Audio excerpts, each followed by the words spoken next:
Ok, buenos días entonces a todos, muchas gracias por la invitación. Pues yo soy la doctora Paula Velázquez, soy ginecóloga intensivista, muy grato estar con todos ustedes, al doctor Alarcón, al doctor Torres por la invitación. Entonces vamos a hablar de un caso de embarazo ISDRA que gracias a Dios fue un caso exitoso que manejamos en la Clínica Versalles en la unidad de cuidado intensivo.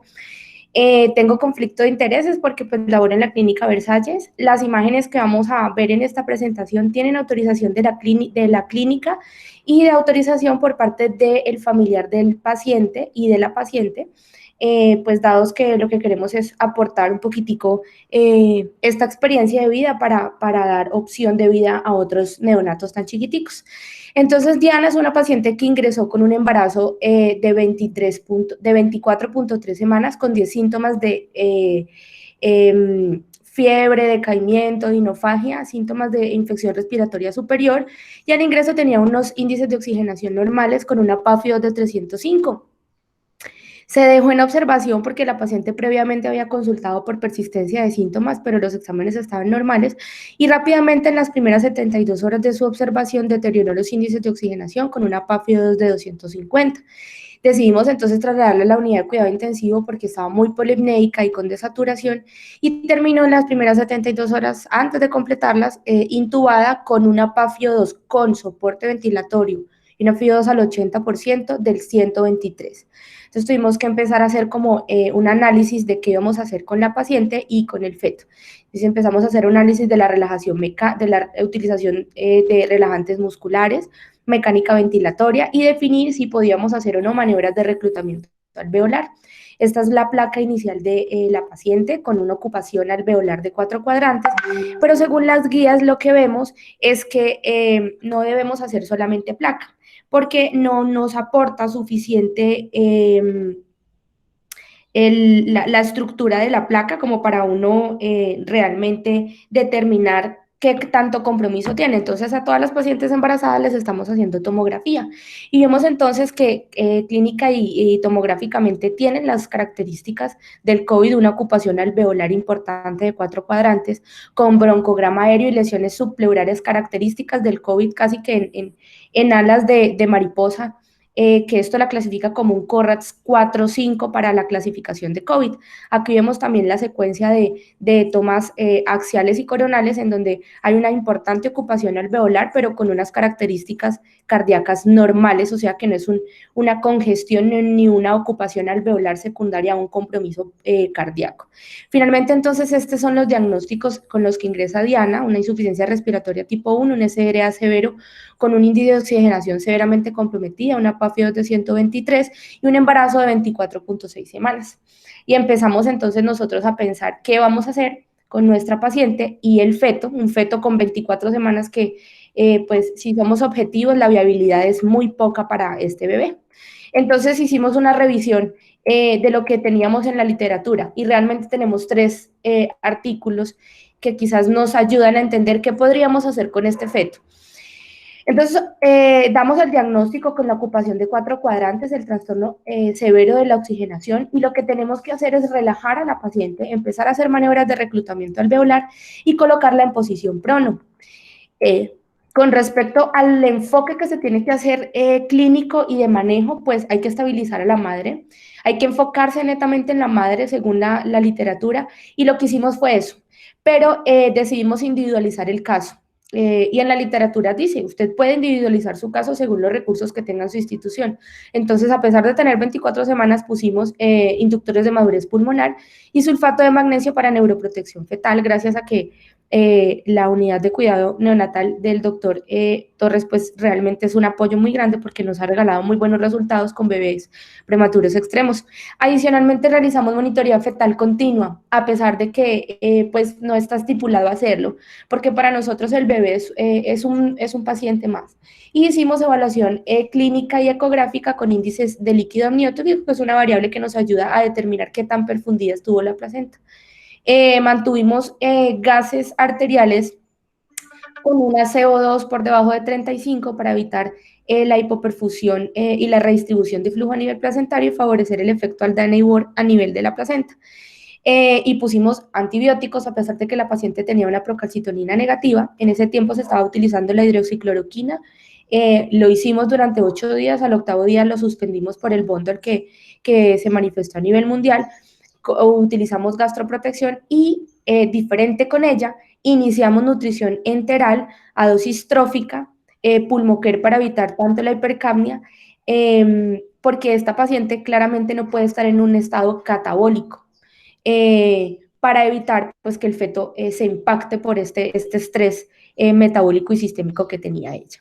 Entonces, ¿cuál fue el enfoque? La paciente tenía menos de 24 semanas, con menos de 24 semanas lo que hacemos es manejar la madre.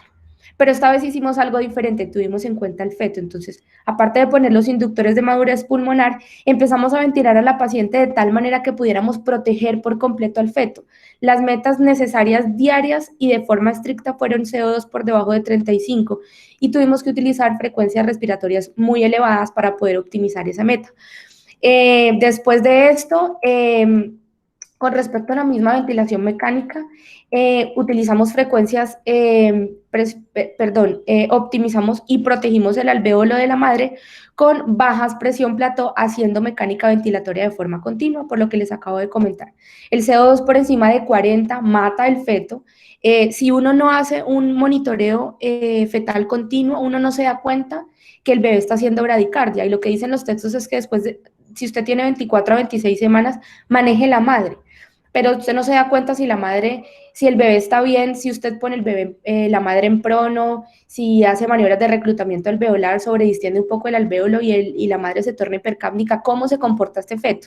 Intentamos hacer ventilación mecánica en posición prono, que es esta posición y está dada en la literatura, pero la madre no favorecía esta posición porque su feto se tornaba bradicárdico, hacía frecuencias cardíacas de 80, 110, 92. Entonces, nos ideamos esta forma de ventilarla. Entonces, aquí vemos, ¿dónde está la opción de puntero? Láser. Aquí vemos, esta es nuestra paciente, estos son los monitores y la monitoría fetal continua nos ayuda a darnos cuenta que en prono el bebé hacía bradicardia. Entonces, lo que hicimos fue utilizar adecuados relajantes neuromusculares a dosis bastante elevadas para poder hacer una sincronía ventilador-paciente y la tuvimos que colocar a 45 grados. No la pronamos, sino que la sentamos, literalmente sentada y amarrada en la caja torácica para favorecer la viabilidad fetal. Luego hicimos mecánicas ventilatorias para utilizar la mejor compliance y darle el mejor PIP y la mejor distensibilidad al pulmón, mejorando los índices de oxigenación. Esta pues soy yo, aquí me presento, y diariamente hacíamos evaluación no solo de la madre, sino que todos los días hacíamos evaluaciones ecográficas con índices de líquido amniótico entre 20 y 24, siempre más o menos se tornaron en esa condición. El día 10 se inició esquema de sulfato de magnesio porque a partir del día 10 de ventilación mecánica, la madre y el bebé empezaron a congestionarse, a deteriorarse mucho y el pulmón se tornó muy captador de líquido.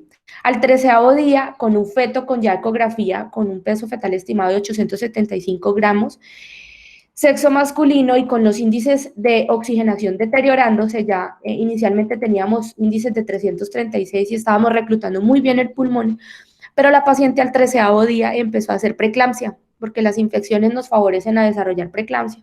Entonces se tornó ya una preeclampsia severa con una congestión pulmonar importante y una PaFi de 86, decidimos pues llevar a la paciente a cesárea con sulfato de magnesio. Estas son el recuento de mecánicas ventilatorias que hicimos con ella. Este es el evento de la cesárea con unas PaFi-O2 que realmente fueron las peores que tuvo ella. Y miren lo interesante. Acostada la paciente tenía PaFi-O2 muy deterioradas, pero en el momento en que nosotros la sentábamos, la PaFi-O2 mejoraba muchísimo.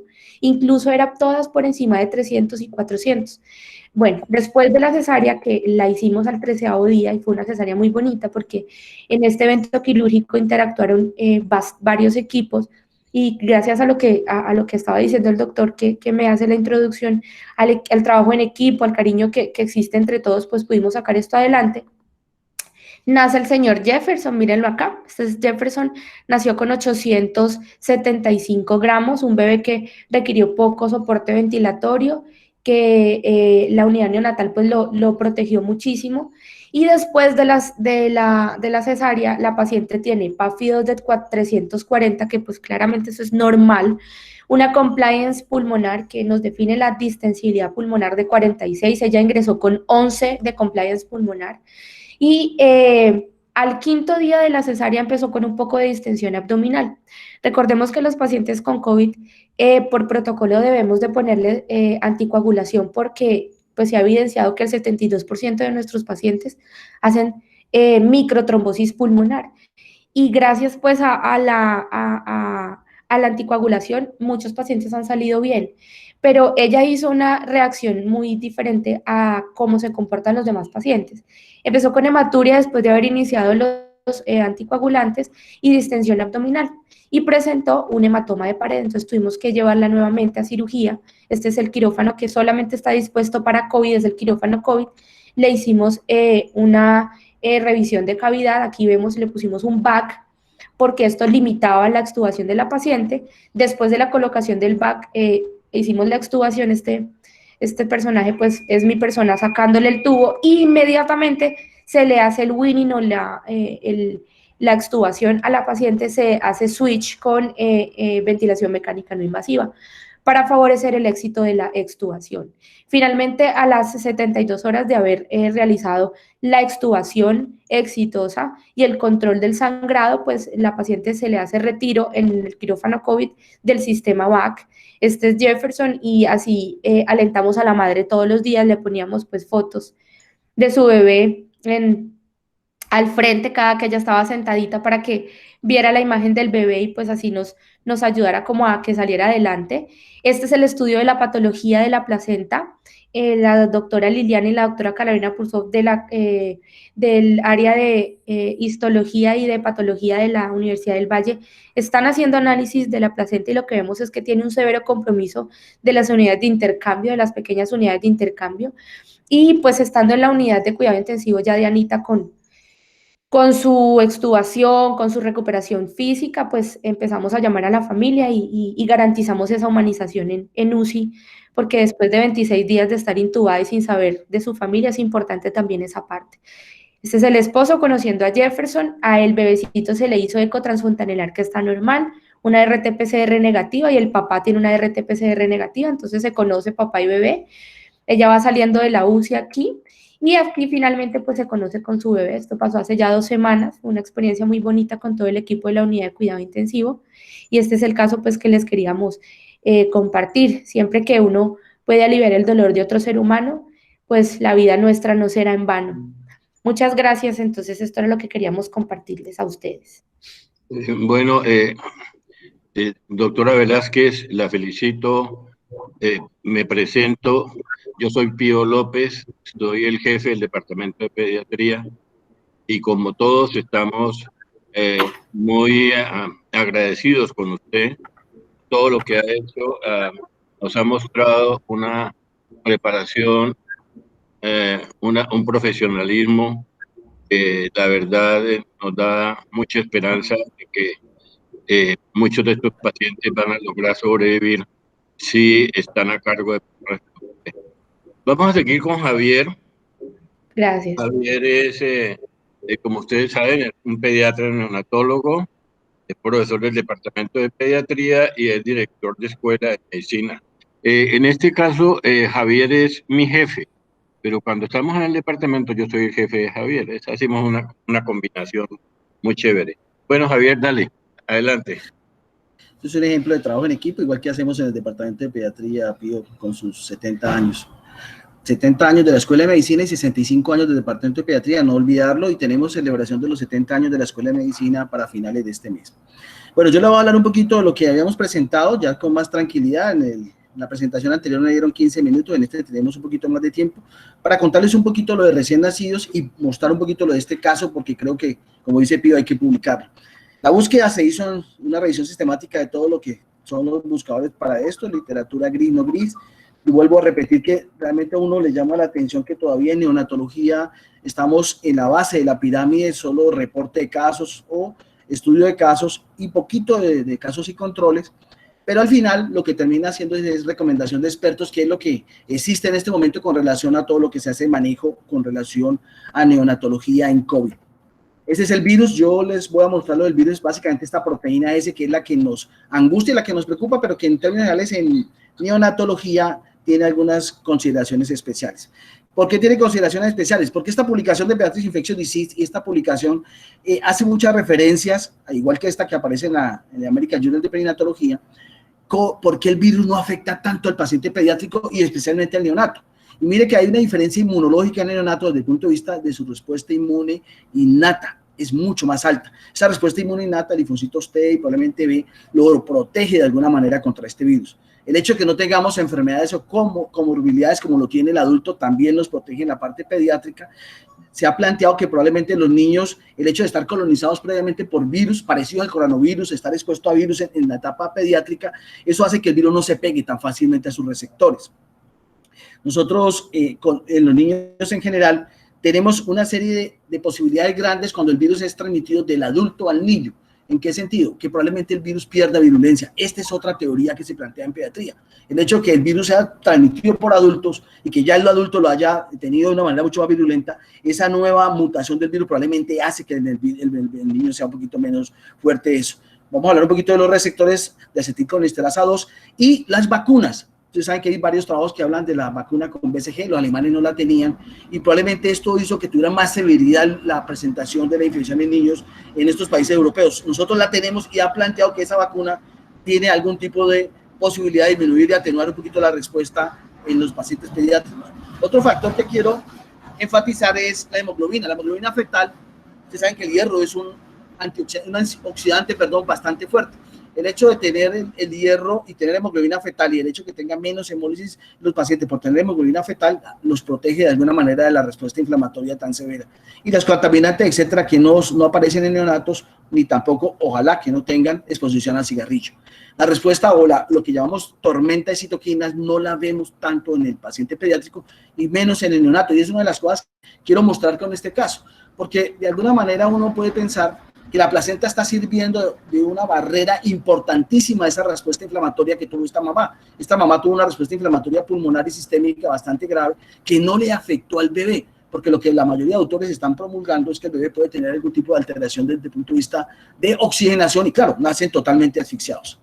Entonces este es el receptor de acetilcolinesterasa 2. Yo creo que arrancando con este receptor y generando toda esta respuesta, digamos, de amplificación que no se ve tanto en el paciente neonato, la densidad de receptores es mucho más baja. Probablemente se ha encontrado un poquito más de densidad de receptores de acetilcolinesterasa 2 en neonatos a nivel del tracto gastrointestinal. Y por eso quiero hacer un énfasis en que probablemente los neonatos hacen más sintomatología gastrointestinal que inclusive respiratoria.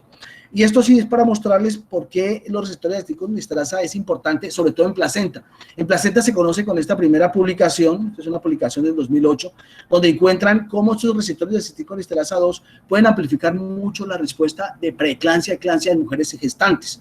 Este tipo de receptores es dañino para esta gestación y puede generar que el bebé nazca prematuro con morbilidades asociadas a la preeclampsia. Pero ya en este Plus One del 2020, cuando ya tenemos el COVID presente, ya aparece la captación para el virus, partículas del virus y el virus como tal, en esta publicación, donde se demuestra virus presentes y utilizando este receptor de acetilcolinesterasa 2, donde definitivamente puede ser un mecanismo por el cual puede llegar el virus al bebé en la etapa fetal. Este es ya otro estudio, otra publicación donde aparece toda la respuesta inflamatoria que hace el virus. Mire la vellositis que hace aquí esta respuesta inflamatoria parecida a la diapositiva de la placenta que están estudiando en este momento de nuestra paciente, y aquí captando el virus. Estos son con medios de captación que permiten realmente con esta tinción mirar el virus, y eso le llaman intervellositis. ¿Qué es lo que nos preocupa? Esa respuesta inflamatoria, esa captación puede lesionar la placenta y lesionar al bebé, y allí está la explicación por qué la principal complicación de los bebés recién nacidos es la prematurez. La disminución del peso, retraso del crecimiento o restricción del crecimiento intrauterino y la prematurez. Digamos, eso es lo que nos enfrentamos desde el punto de vista neonatal. Si hay una mamá con COVID, probablemente se ve, van a ser prematuro con todas las complicaciones que tiene la misma prematurez. La transmisión, pues definitivamente aquí está la gran pregunta. Todos sabemos de su zoonosis, se transmite de humano a humano, todos los fomites cómo intervienen, pero la transmisión de tipo vertical es la gran pregunta en este momento. Y si llamamos esa transmisión vertical, esa es una pregunta que nos estamos haciendo en este momento. ¿La llamaremos vertical? La Academia Americana de Pediatría nos dijo que sí, que había que tomar la muestra a las 24 horas de nacido el niño y a las 48 horas después de haberlo bañado. Pero ese será el momento de tomar la muestra. Entonces, donde viene una gran cantidad de autores cuestionando esto. Este es el primer artículo que cuestiona eso, porque ellos se encuentran en esta mamá y le hacen diagnóstico de probable transmisión congénita, no la hacen transmisión congénita ya certificada o ya de alguna manera demostrada, sino que se hace probable porque no le encontraron el virus en el bebé a nivel de sangre de cordón. Entonces, esta mamá que tuvo esta infección, tuvo toda la sintomatología, tuvo el virus presente y se detectó en la mamá y se detectó en el bebé a nivel de nasofaringe, pero no se detectó en sangre. Entonces, ellos ahí plantean y le escriben a la Academia Americana de Pediatría que si esa clasificación de llamar vertical y horizontal sería la mejor, o si mejor la llamamos inútero, intraparto y posparto. ¿Por qué? Porque intraparto es donde más se pasa probablemente el COVID al bebé. La transmisión a través de los niños que nacen por vía vaginal es una pregunta que se hace en este momento, y por posiblemente contaminación fecal de la mamá al bebé en el momento del nacimiento por vía vaginal puede favorecer esa transmisión intraparto, que es diferente a inútero, que es la congénita, y a posparto, cuando se llamaría posparto. Entonces eso ha permitido en este momento que nosotros se proponga a nivel mundial una nueva clasificación, y esta es la que yo les quiero plantear, que hemos hablado con los residentes, los colegas y los docentes acá y los fellows, de cómo nosotros deberíamos de tomar las muestras más tempranamente, como establece en este artículo de la Acta de Obstetricia y Ginecología, de ser lo más fácil y rápido y que permite una clasificación mucho más exacta. Entonces, mire que esta clasificación la llama en embarazo cuando la confirmamos si está bien, porque le tomamos la muestra a la mamá.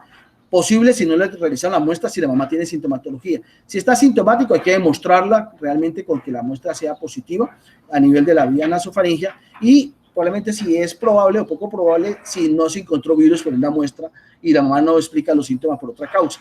Pero cuando es un bebé y nace muerto, es un óbito, es un feto, se confirma porque nos obligaría a tomar, aunque sea partículas del virus o el virus, a nivel de placenta y tejidos del feto.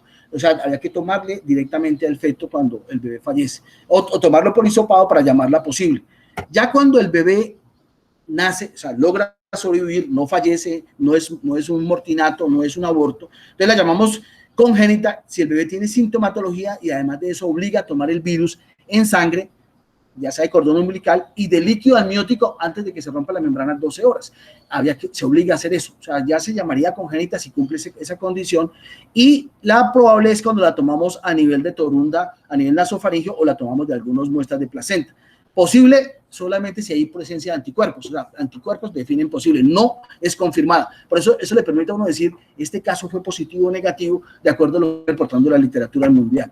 Cuando el bebé no tiene síntomas, obliga a tomar de nuevo de cordón umbilical y también de sangre neonatal. Hay que tomarla para ser confirmada congénita, aunque el bebé no tenga síntomas. Y probablemente de líquido amniótico y posible con los anticuerpos. Mire que la posible es anticuerpo, no es confirmada todavía. E intraparto, mire que intraparto ya cambia. Intraparto, como es la colonización en el momento del nacimiento, tenemos que tomarlo ya, ahora sí, de muestra nasofaringea del bebé. Esa muestra nasofaringea del bebé hay que tomarla apenas nace el bebé, no hay que esperar las 24 horas como recomienda la Academia Americana de Pediatría, tomar una nueva muestra a las 24 y tomar otra muestra a las 48 horas. Eso es lo que están haciendo para unir criterios para publicación y ponernos de acuerdo en lo que tiene que ser la investigación. Probable si no la tomamos entre 24 y 48 horas, y las demás probablemente son posibles o posiblemente no infectado. Y la intraparto, cuando el bebé no tiene síntomas, la tenemos que tomar en el momento del nacimiento, a las 24 y 48 horas después de haber bañado al bebé, y posible simplemente cuando tomamos un hisopado y no tomamos los demás muestras a las 24 y 48 horas. O sea, si yo encuentro con un solo hisopado, apenas nace el bebé y es negativo a las 24 y 48 horas, o no lo tomé, es una posible transmisión, no es confirmada. Entonces, por eso, hablando del mismo lenguaje, nos toca en este momento. Y ya la adquirida posparto, que quiero que le pongamos mucho cuidado a la posparto, es la que encontramos negativa después de 48 horas. O sea, la mamá nace, el bebé nace, le tomamos la muestra, la tiene negativa, y después de 48 horas el bebé nos reconsulta porque tiene sintomatología. Eso se llama posparto. Hay que tomar al nacimiento. Si no la logramos tomar al nacimiento, la clasificamos como probable. La tuvo positiva a las 48, después de 48 horas, pero no se le tomó en el momento del nacimiento. Entonces hay que tenerlo en cuenta para que hagamos una clasificación mucho más acorde a lo que está estableciendo en el mundo. Entonces ahí aparecen los estudios que tienen una cantidad, como ustedes pueden ver, de errores con relación a cómo ha sido la definición de esta infección y de este virus con relación al neonatal. Entonces, la primera calificación grande que hace son los chinos. Los chinos reportan todo lo que ellos hicieron en mayo del 2020 y todos solo tuvieron 7 casos. 7 casos en los cuales los niños, la mayoría era entre moderado y leve, un solo paciente crítico, todos se fueron para la casa, ninguno se les murió y la sintomatología que ellos reportan allí eran fiebre. ¿Y por qué llegaron con sintomatología de fiebre? Porque casi todas las muestras las tomaron después de las 48 horas. O sea, no era ni congénita ni intraparto, sino postnatal. Entonces, este es uno de los elementos que quería plantear. Este era de lo que hace el doctor Durán. El doctor Durán es un asesor de la OPS, la OMS, y él quiso para mayo también hacer una revisión sistemática de todo lo publicado hasta allí. Entonces tomó 20 estudios en los cuales les hizo un análisis. De esos 20 estudios encontró 17 pacientes probables o posibles de tener el COVID. De esos, 10 eran de la mayoría chinos, algunos españoles, otros de Irán, y él encontró que las muestras fueron tomadas después de 36 horas a 17 días. Y había un caso que fue positivo y después negativo, o sea, es un falso positivo para él. Y los otros casos reportados eran pacientes que tenían anticuerpos positivos, IgM, IgG, que como yo les conté, no es que haya confirmado la infección. Entonces ahí viene la discusión si los anticuerpos realmente han y hacen la posibilidad de hacer el diagnóstico y sobre todo con toda la duda que hay con relación a la sensibilidad y especificidad que tienen estas pruebas de anticuerpos.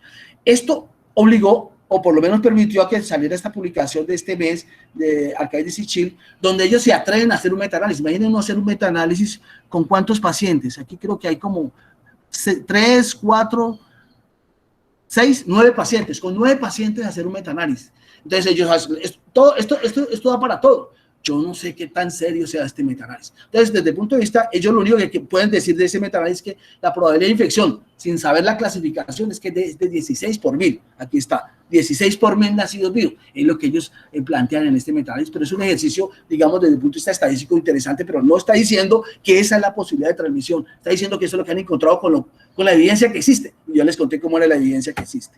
Esto es lo que publica, y creo que este es bien interesante, aparece en la experiencia de los italianos, pero ellos toman literatura de los chinos, de los españoles, todo revuelven allí de lo que ya ha sido publicado, más lo que ellos encuentran, y también validado por esta revista del Pediatric Infectious Disease ahorita de junio, donde como ustedes ven, madres positivas fueron 69 madres positivas, este es 69 madres positivas, bebés positivos fueron alrededor casi de 70 porque hubo un par de gemelos allí, y en los bebés lo interesante es que la mayoría de bebés fueron negativos, solo tuvieron 4 casos positivos. De esos 4 casos positivos de los bebés eran tomados del grupo de los chinos, es decir, tomados después de 36 horas. Y ninguno tuvo la posibilidad de tener una muestra en sangre o en leche positiva. En todo este metaanálisis que se hicieron, todas las muestras de sangre y leche fueron negativas. Digamos, allí nosotros no podemos decir que hasta ahora haya transmisión congénita, intraparto o probablemente neonatal. Probablemente lo que nosotros tenemos es una transmisión postneonatal. Esta es una revisión sistemática. Ahora sí hablemos de las mamás. ¿Qué pasa con las mamás y con los bebés? Aquí encontraron, me pareció interesante mostrarlos de la mamá a partir de nuestro caso, que la mayoría de bebés, el 91% nacieron por cesárea, ellos tomaron 108 embarazos, le tomaron a todos los bebés algunas muestras, pero ninguno encontraron positivos, todos fueron negativos. Digamos, en este estudio grandote que aparece en esta, no encontraron en los bebés todavía.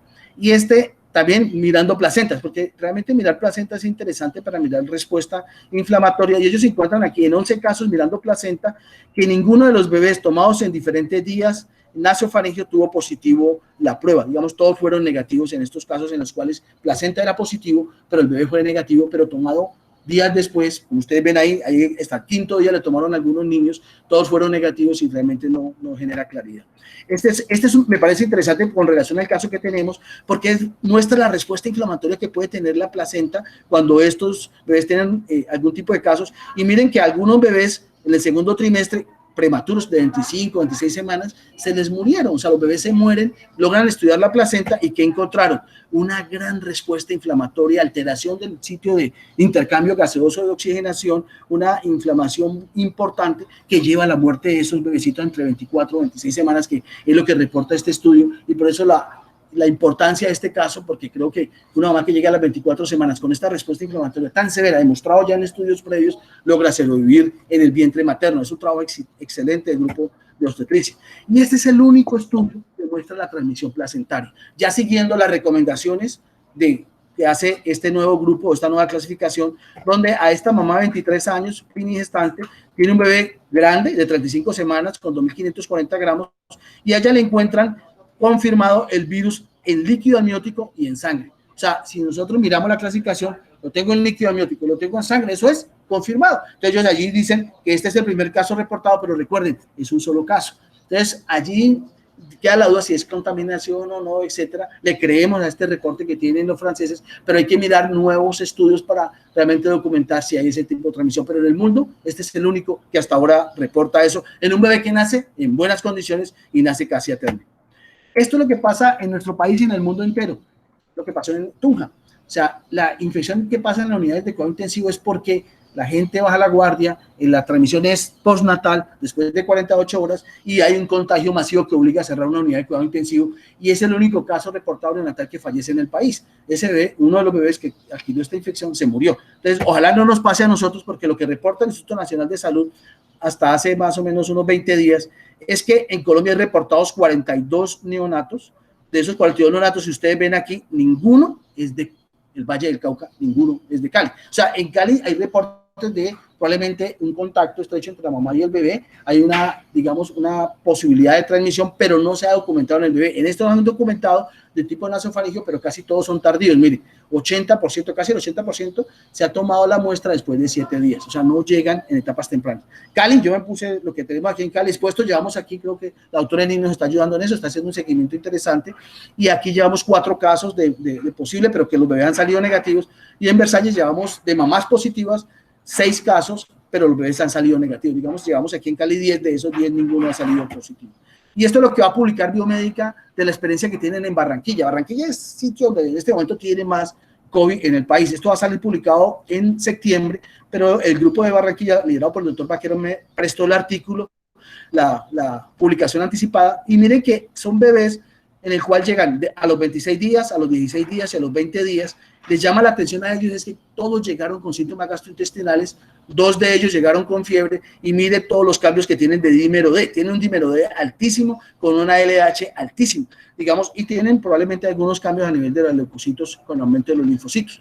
Estos 3 pacientes se comportaron casi como una enterocolitis, o sea, llegan tardíamente como una enterocolitis con síntomas gastrointestinales, y eso es lo que tenemos que estar atentos nosotros en neonatología, que ese grupo de pacientes que no lleguen con una sintomatología y probablemente fiebre, lo enfoquemos a que tengan este tipo de infección y que obliga a tomar la muestra como lo hicieron en Barranquilla. Este es nuestro caso clínico, ya la doctora mostró, solamente para contarle al grupo de infectología de APIO, la doctora no lo mencionó allí, pero doctora, se utilizó ivermectina también, o sea, ivermectina, inclusive lo que nosotros planteamos con este caso con la doctora, teníamos una comunicación permanente entre neonatología y perinatología y manejábamos en todo. A mí la gran preocupación era la necesidad que hubo de tener esta mamá en coma inducido. Esta mamá recibió todos estos medicamentos, pensaba que este niño iba a tener una respuesta inflamatoria terrible, y resulta que este niño solo necesitó intubación 6 horas, a las 6 horas ya estaba en ventilación no invasiva, se le colocó una sola dosis de surfactante, las pruebas negativas, gases arteriales como ustedes los ven allí, perfectos para un bebé de 27 semanas, una talla que no le afectó la talla, o sea,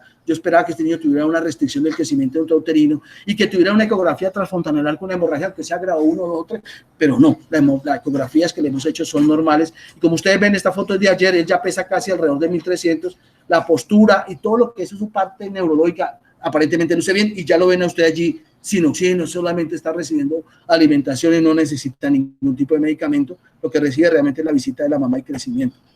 Entonces, como yo les decía, todos los autores han mencionado que lo más frecuente en neonatología es la prematurez. Lo segundo más frecuente es la restricción del crecimiento intrauterino, y lo tercero ya son la sintomatología, la respiratoria, fiebre, y me preocupa porque asfixia está mencionado allí. Entonces, lo que nos obliga a nosotros a hacer seguimiento de estos pacientes por todo el cambio y daño placentario a largo plazo. Si van a tener algún tipo de manifestación desde el punto de vista neurológico, como ocurrió con Zika. Recuerden que con Zika pensábamos que no había afección y resulta que terminaron teniendo microcefalia y todo lo demás. La mayoría de sintomatología de los bebés es leve.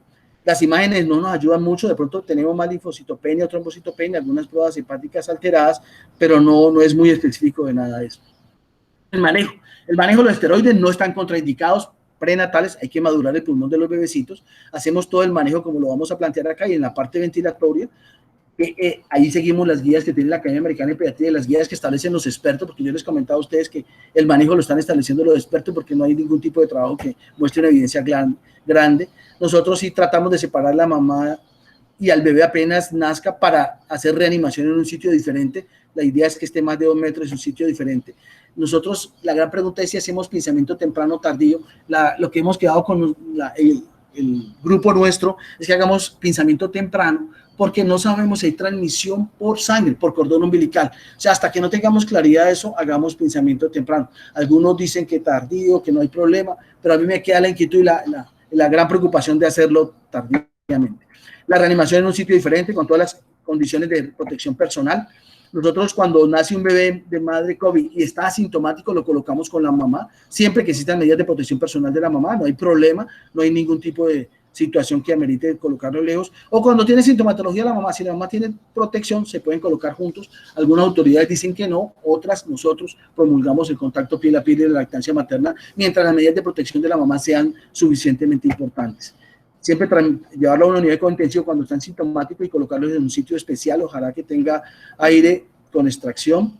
Y hemos participado en conjunto con la Asociación Colombiana de Neonatología en establecer algunas guías de manejo ventilatorio, pero mire que estas guías que trabajamos con la Asociación Colombiana de Neonatología terminan siendo lo mismo que publican la literatura mundial. Realmente nosotros lo que hacemos es tomar lo que hay de evidencia, y lo que más recomiendan es que usemos filtros, siempre que hagamos ventilación, usar filtros, no usar bolsas, sino que utilizar la pieza Intake, sería lo ideal, con filtros adecuados, y oxigenar al paciente, y si lo tenemos que intubar, hacer una secuencia de intubación rápida, no hacer ventilación previamente, porque la posibilidad de dispersión del virus y todo lo demás puede ser interesante.